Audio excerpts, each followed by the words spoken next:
Beberapa waktu lalu setelah bercerai dari Sule, Natalie Holscher sempat mengaku trauma menikah. Namun, kini perbedaan justru mulai terlihat saat Natalie Holscher bertemu dengan Ladislaw. Pasalnya, bule Spanyol tersebut berhasil membuat Natalie Holscher berubah pikiran. Mereka pun dikabarkan sudah bertunangan dan akan segera menikah. Pengakuan Natalie Holscher yang tak lagi trauma ini diungkapkannya saat bertemu di acara FYP. Fakta atau hoax, Natalie Holscher sebenarnya masih trauma menikah lagi. Tanya Mpo Alpa di kanal YouTube Trans7 Official, Selasa 5 Desember 2023.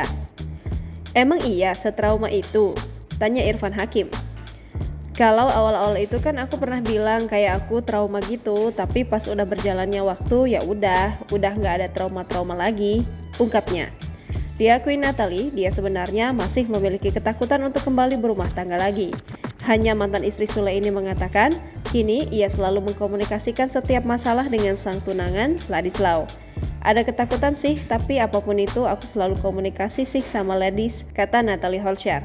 Jadi selalu komunikasi terus, sharing terus kenapa aku gini, tambahnya. Download Tribun X sekarang, menghadirkan lokal menjadi Indonesia.